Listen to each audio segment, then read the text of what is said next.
মহান স্বাধীনতা দিবস আজ। জাতীয় স্মৃতিসৌধে রাষ্ট্রপতি, প্রধান উপদেষ্টা ও সর্বস্তরের মানুষের শ্রদ্ধা নিবেদন, নতুন বাংলাদেশ গড়ার প্রত্যয়।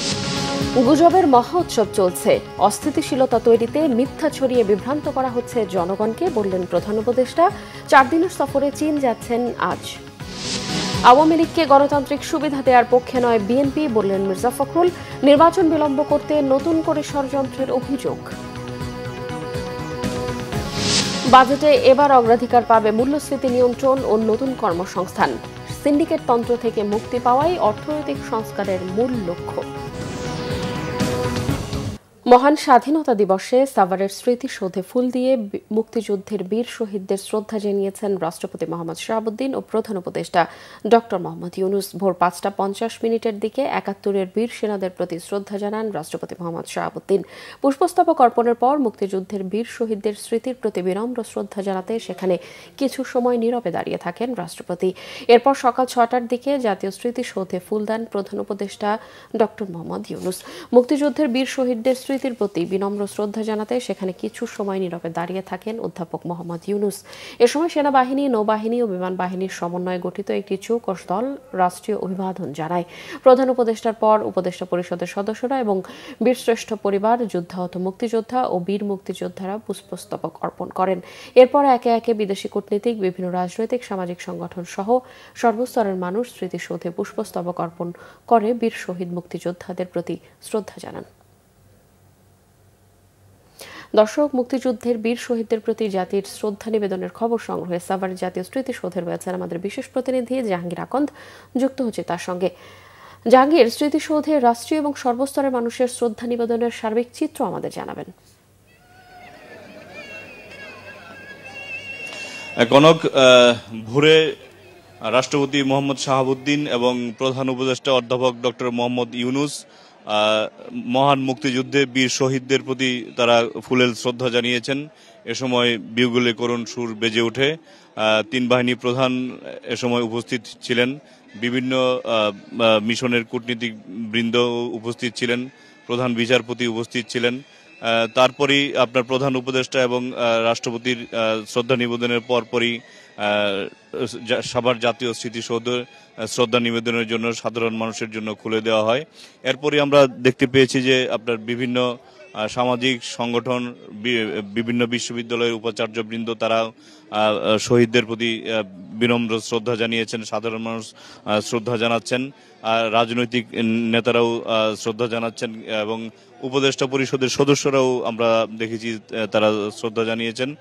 তো সবার একটাই কথা যে যেই স্বপ্ন নিয়ে যে অসাম্প্রদায়িক বাংলাদেশ, বৈষম্যহীন বাংলাদেশ, গণতান্ত্রিক বাংলাদেশের জন্য যেই মুক্তিযোদ্ধারা যেই জীবন দিয়েছেন, তাদের সেই স্বপ্ন আজ 54 বছর পরও অনেকটা অধরা থেকে গেছে এবং 2024 সালে এসেও সেই গণতন্ত্রের জন্য, আপনার বৈষম্যহীন বাংলাদেশের জন্য ছাত্র জনতাকে অকাতরে প্রাণ দিতে হয়েছে এবং আগামী দিনে যাতে আপনার মুক্তিযোদ্ধাদের স্বপ্নর যেই বাংলাদেশ এবং মুক্তিযুদ্ধের চেতনার যে বাংলাদেশ, সেই বাংলাদেশের জন্য সবাই একসাথে কাজ করবেন, এমনটাই প্রত্যাশা করেছেন সাধারণ মানুষ।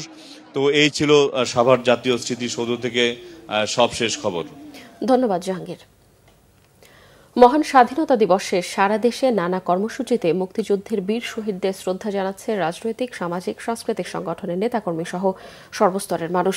ভোরে খুলনার গল্লামারিস্থ শহীদ বেদিতে শহীদদের প্রতি শ্রদ্ধা জানিয়েছেন খুলনা মহানগর বিএনপির সভাপতি অ্যাডভোকেট শফিকুল আলম মনা ও সাধারণ সম্পাদক শফিকুল আলম তুহিন। পরে শ্রদ্ধা জানান বিভিন্ন সামাজিক ও রাজনৈতিক সংগঠনের নেতারা। খাগড়াছড়ির চেঙ্গি স্কোয়ারে শহীদ স্মৃতি ফলকে তপধ্বনির মাধ্যমে পতাকা উত্তোলন করা হয়। পরে শহীদদের স্মৃতির প্রতি শ্রদ্ধা জানান মুক্তিযোদ্ধা সংসদ, জেলা প্রশাসক সহ সর্বস্তরের মানুষ। সূর্যোদয়ের সাথে সাথে হবিগঞ্জের স্মৃতিসৌধে তপধ্বনির মধ্য দিয়ে দিনের কর্মসূচির সূচনা হয়। পরে শ্রদ্ধা জানানো হয় জাতির শ্রেষ্ঠ সন্তানদের। গাইবান্ধার পৌর পার্কের বিজয় স্তম্ভে জাতির শ্রেষ্ঠ সন্তানদের শ্রদ্ধা জানান জেলা প্রশাসক ও পুলিশ সুপার। কুড়িগ্রামেও তপধ্বনির মধ্য দিয়ে শুরু হয় স্বাধীনতা দিবসের কার্যক্রম। শহীদদের প্রতি শ্রদ্ধা নিবেদন শেষ হয় দোয়া ও মোনাজাতের মধ্য দিয়ে। প্রধান উপদেষ্টা ডক্টর মোহাম্মদ ইউনূস বলেছেন, অন্তর্বর্তী সরকার দায়িত্ব নেয়ার পর থেকেই গণমাধ্যম ও সোশ্যাল মিডিয়ায় গুজবের মহা উৎসব চলছে। দেশকে অস্থিতিশীল করতে একের পর এক মিথ্যা তথ্য ছড়িয়ে দিয়ে জনগণকে বিভ্রান্ত করার ষড়যন্ত্র হচ্ছে। এবছর ডিসেম্বর থেকে আগামী বছরের জুনের মধ্যে নির্বাচন হবে বলে আবারও জানান প্রধান উপদেষ্টা। রিপোর্ট করছেন সিকান্দার রহমান। সবাইকে জানাই আমার সালাম। আসসালামু আলাইকুম। মহান স্বাধীনতা দিবস ও পবিত্র ঈদুল ফিতর উপলক্ষে জাতির উদ্দেশ্যে ভাষণ দিয়েছেন প্রধান উপদেষ্টা ডক্টর মোহাম্মদ ইউনূস। মুক্তিযুদ্ধের বীর শহীদ ও জুলাই অভ্যুত্থানে শহীদদের প্রতি শ্রদ্ধা জানান তিনি। রমজানে পণ্যের দাম নিয়ন্ত্রণ এবং বিদ্যুৎ সরবরাহ নির্বিঘ্ন রাখতে সর্বোচ্চ চেষ্টার কথা জানান তিনি। বিগত সরকারের রেখে দেওয়া লন্ডভন্ড অর্থনীতি পুনরুদ্ধারে অন্তর্বর্তী সরকারের নানা উদ্যোগের কথা তুলে ধরেন। শেখ হাসিনা যে ভয়াবহ লুটপাট কায়েম করেছিল, আপনারা সেটার ভুক্তভোগী ছিলেন। ছাত্র জনতার অভ্যুত্থানের মুখে তারা পালিয়ে যাবার সময় এক লন্ডভন্ড অর্থনীতি রেখে গেছে। এই পরিস্থিতিতে দায়িত্ব নেবার পর অর্থনীতি পুনরুদ্ধারের জন্য অন্তর্বর্তী সরকার নানা উদ্যোগ নিয়েছে। জাতিসংঘ মহাসচিবের বাংলাদেশ সফরের পর আগামী সেপ্টেম্বরে জাতিসংঘের সাধারণ অধিবেশনে রোহিঙ্গা সংকট নিয়ে একটি আলাদা অধিবেশন আয়োজনের প্রস্তুতির কথা জানান ডক্টর মোহাম্মদ ইউনূস। বিশ্বের শীর্ষ ধনকুবের ইলন মাস্কের সঙ্গে ফোনালাপের কথা উল্লেখ করে প্রধান উপদেষ্টা বলেন, স্টারলিংকের মাধ্যমে স্বল্প মূল্যে উচ্চ গতির ইন্টারনেট বাংলাদেশের ডিজিটাল জগতে বিপ্লব আনবে। গুজব হলো এই জুলাই অভ্যুত্থানের বিরুদ্ধে পরাজিত শক্তির মস্ত বড় হাতিয়ার। গুজব দেখলেই গুজবের সূত্রের সন্ধান করতে থাকবেন, গুজবকে অবহেলা করবেন না। বহু অভিজ্ঞ সমর বিশারদ এই গুজবের পেছনে দিনরাত কাজ করছে। সীমাহীন অর্থ এর পেছনে নিয়োজিত আছে। এর মূল লক্ষ্য জুলাই অভ্যুত্থানকে ব্যর্থ করা। আমরা তাকে ব্যর্থ হতে দেব না। আমাদের গ্রিক ঐক্য পলাতক শক্তির গায়ে জ্বালা ধরিয়ে দিচ্ছে। তারা এই ঐক্য ভাঙতে চায়। তাদের অভিনব কৌশল আপনি টেরই পাবেন না, আপনি বুঝতেই পারছেন না কখন তাদের খেলায় আপনি পুতুল হয়ে গেছেন। আমাদের সচেতনতা এবং সামগ্রিক ঐক্য দিয়েই এই গুজবকে রুখতে হবে। প্রতিটি রাজনৈতিক দলের সংস্কারের পক্ষে মত দেয়াকে ইতিবাচক হিসেবে দেখছেন প্রধান উপদেষ্টা। ঐক্যমত্য কমিশনের মাধ্যমে সব রাজনৈতিক দলের মতামত নেয়ার কাজ এখন চলমান বলে জানান তিনি। ঐক্যমত্য কমিশনের মাধ্যমে সকল রাজনৈতিক দলের মতামত নেওয়ার কাজ এখন চলমান আছে। কমিশনের লক্ষ্য যে সকল বিষয়ে রাজনৈতিক দলগুলো একমত হবেন সেগুলো চিহ্নিত করা এবং তার একটা তালিকা প্রস্তুত করা। এই তালিকাটাই হবে জুলাই চার্টার বা জুলাই সনদ। আমাদের দায়িত্ব জাতির সামনে পুরো প্রক্রিয়াটা স্বচ্ছভাবে তুলে ধরা এবং প্রক্রিয়া শেষে নির্বাচনের আয়োজন করা। নির্বাচনের ব্যাপারে আমি আগেও বলেছি, আবারও বলছি, এবছর ডিসেম্বর থেকে আগামী বছরের জুনের মধ্যে নির্বাচন হবে। আমরা চাই আগামী নির্বাচনটি বাংলাদেশের ইতিহাসে সবচেয়ে অবাধ, সুষ্ঠু ও গ্রহণযোগ্য নির্বাচন হবে। বুধবার 4 দিনের সফরে চীন যাওয়ার বিষয়টি জানিয়ে প্রধান উপদেষ্টা বলেন, প্রেসিডেন্ট শি জিনপিং এর সঙ্গে বৈঠকের পাশাপাশি চীনের বড় বড় ব্যবসায়িক প্রতিষ্ঠানের সিইওদের সঙ্গে বৈঠক হবে।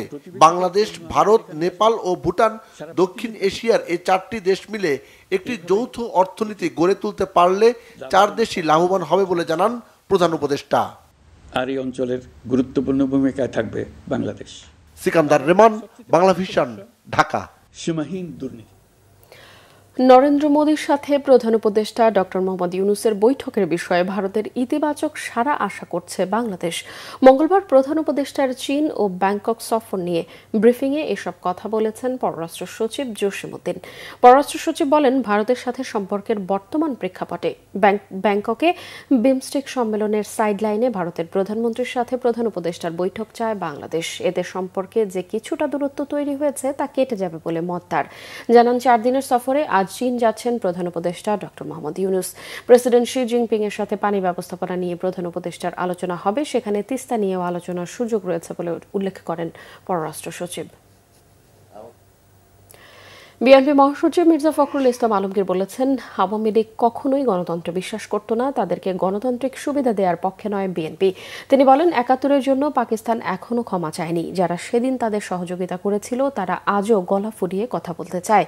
মহান স্বাধীনতা ও জাতীয় দিবস উপলক্ষে মঙ্গলবার ইঞ্জিনিয়ার্স ইনস্টিটিউশনে আলোচনা সভার আয়োজন করে বিএনপি। এতে দলের মহাসচিব মির্জা ফখরুল ইসলাম আলমগীর বলেন, স্বাধীনতার সেই দিনগুলির কথা যেন কেউ ভুলে না যায়। ২৫শে মার্চের কালরাত্রিতে যে হত্যাকাণ্ড চালানো হয়েছে, যুদ্ধে যে গণহত্যা চালানো হয়েছে, তার জন্য পাকিস্তান আজও ক্ষমা চায়নি। অথচ এখন এমন পরিবেশ তৈরি করার চেষ্টা চলছে যে ৭১ কোনো ঘটনাই ছিল না। মির্জা ফখরুল আরও বলেন, আওয়ামী লীগের পক্ষ থেকে যাকে অখ্যাত মেজর বলা হয় তিনি স্বাধীনতার ঘোষণা দিয়েছিলেন, আর যাকে মুক্তিযুদ্ধের অবিসংবাদিত নেতা মানতে চায় সবাই, তিনি রাতের আধারে পালিয়ে চলে গেছেন। তিনি বলেন, আওয়ামী লীগ এমনই, জনগণ যখনই ফুঁসে ওঠে তারা পালিয়ে যায়। তিনি স্মরণ করিয়ে দেন, হঠাৎ করে বিপ্লব হয়ে যায়নি, বিএনপি এর ভিত্তি তৈরি করেছে।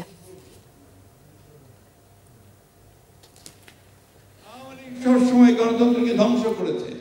সুতরাং আওয়ামী লীগকে আর কোন গণতান্ত্রিক সুবিধা দেওয়ার কথা আমরা চিন্তা করতে পারি না। যে নির্বাচনের কোনো বিকল্প নেই, কারণ নির্বাচনের মধ্য দিয়ে আমাদেরকে গণতন্ত্রে যেতে হবে, সেটাই হচ্ছে গেটওয়ে টু ডেমোক্রেসি।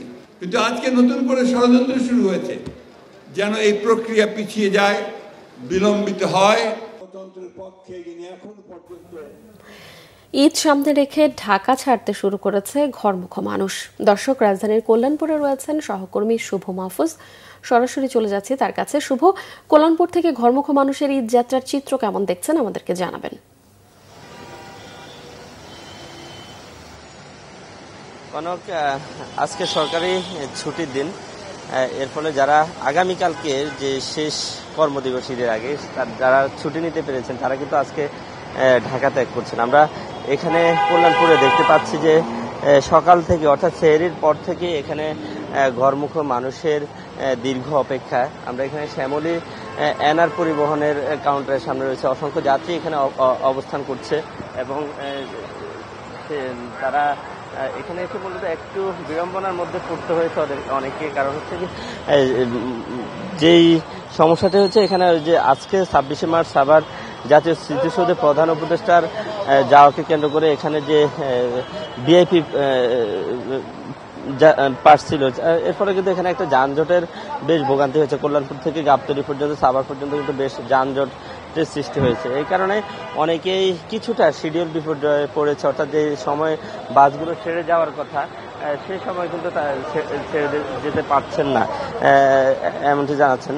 তবে প্রত্যেকের যাত্রী যারা এসেছেন তারা মূলত গত 14ই মার্চ অগ্রিম টিকিট কেটে রেখেছেন, অর্থাৎ টিকিট কাটা কেন্দ্রিক কোনো ধরনের ঝামেলা কিন্তু হচ্ছে না।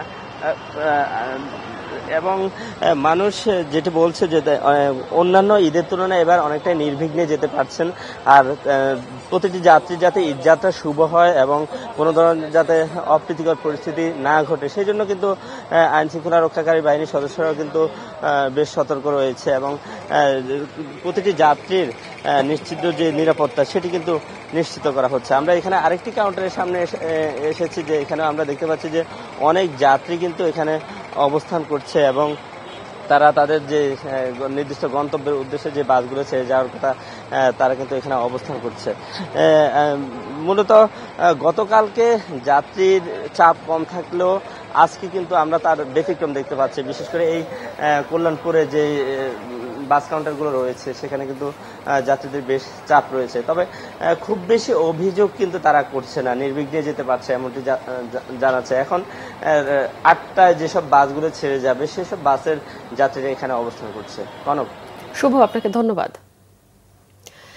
ঈদে আইন শৃঙ্খলা পরিস্থিতি স্বাভাবিক রাখতে ও নিরাপত্তা নিশ্চিত করতে টহল, চেকপোস্ট ও গোয়েন্দা নজরদারি বাড়ানো হবে বলে জানিয়েছেন স্বরাষ্ট্র উপদেষ্টা মোহাম্মদ জাহাঙ্গীর আলম চৌধুরী। মঙ্গলবার সচিবালয়ে আইন শৃঙ্খলা সংক্রান্ত উপদেষ্টা পরিষদ কমিটির সভা শেষে একথা জানান তিনি। এছাড়াও ঈদের আগেই তৈরি পোশাক সহ শিল্প কারখানার কর্মীদের বেতন বোনাস পরিশোধ করতে মালিকদের নির্দেশনা দেওয়া হয়েছে বলেও জানান উপদেষ্টা।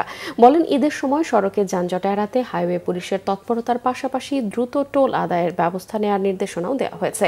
ধর্ষণ সহ নারী ও শিশুর প্রতি নির্যাতন রোধে আইন শৃঙ্খলা রক্ষাকারী বাহিনীকে সর্বোচ্চ কঠোর হওয়ার পাশাপাশি আগের সকল ঘটনার দ্রুত তদন্ত প্রতিবেদন জমা দেওয়ারও নির্দেশ দেওয়া হয়েছে বলেও জানান স্বরাষ্ট্র উপদেষ্টা। অর্থ উপদেষ্টা ডক্টর সালেউদ্দিন আহমেদ বলেছেন, এবারের বাজেট হবে বাস্তবমুখী। সরকারের পক্ষে যেটা করা সম্ভব এবং যেটা প্রয়োজন সেটি বিবেচনায় নিয়ে বাজেট দেয়া হবে। মূল্যস্ফীতি নিয়ন্ত্রণের পাশাপাশি নতুন কর্মসংস্থানকে অগ্রাধিকার দেয়া হবে। মঙ্গলবার ইআরএফ এর সাথে বাজেট আলোচনায় তিনি এসব কথা বলেন। অর্থ উপদেষ্টা আরও বলেন, দেশে বিনিয়োগ বৃদ্ধি ও বেসরকারি খাতের জন্য উপযোগী পরিবেশ তৈরির চেষ্টা থাকবে। জানান, কর আদায়ের লক্ষ্যমাত্রা বড় হলেও তা দেশের কল্যাণেই ব্যয় করা হবে।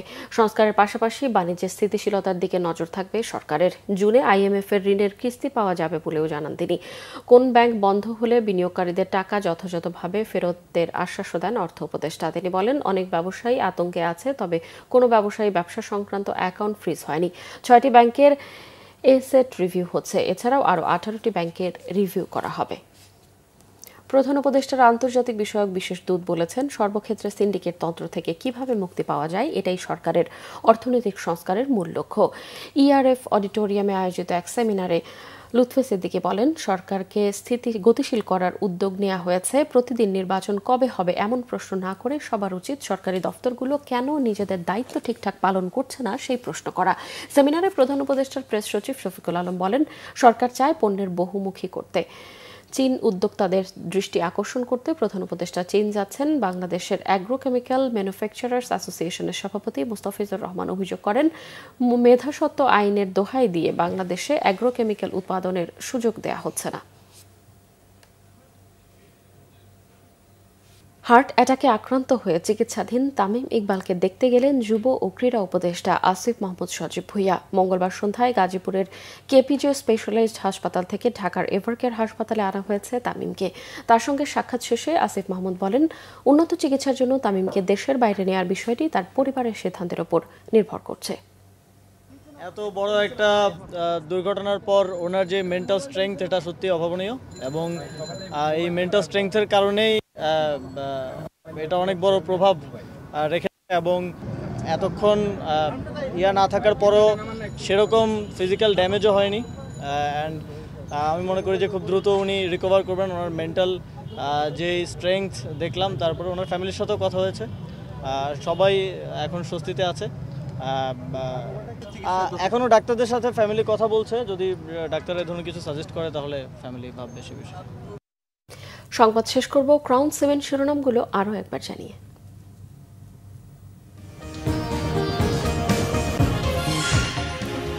মহান স্বাধীনতা দিবস আজ। জাতীয় স্মৃতিসৌধে রাষ্ট্রপতি, প্রধান উপদেষ্টা ও সর্বস্তরের মানুষের শ্রদ্ধা নিবেদন, নতুন বাংলাদেশ গড়ার প্রত্যয়। গুজবের মহা উৎসব চলছে, অস্থিতিশীলতা তৈরিতে মিথ্যা ছড়িয়ে বিভ্রান্ত করা হচ্ছে জনগণকে, বললেন প্রধান উপদেষ্টা। 4 দিনের সফরে চীন যাচ্ছেন আজ। আওয়ামী লীগকে গণতান্ত্রিক সুবিধা দেওয়ার পক্ষে নয় বিএনপি, বললেন মির্জা ফখরুল। নির্বাচন বিলম্ব করতে নতুন করে ষড়যন্ত্রের অভিযোগ। বাজেটে এবার অগ্রাধিকার পাবে মূল্যস্ফীতি নিয়ন্ত্রণ ও নতুন কর্মসংস্থান। সিন্ডিকেট তন্ত্র থেকে মুক্তি পাওয়াই অর্থনৈতিক সংস্কারের মূল লক্ষ্য। দর্শক, এই ছিল এখনকার মতো। পরের সংবাদ সকাল 10টায়, এর আগে সকাল 9টায় রয়েছে নিউজ টপ 10 দেখার আমন্ত্রণ রইল। এছাড়া বাংলাভিশন সংবাদ ও সংবাদ সংশ্লিষ্ট অনুষ্ঠান দেখতে ভিজিট করুন www.bbnews24.com ও facebook.com/banglavisionnews এবং সাবস্ক্রাইব করুন youtube.com/banglavisionnews। এতক্ষণ সঙ্গে থাকায় ধন্যবাদ সবাইকে।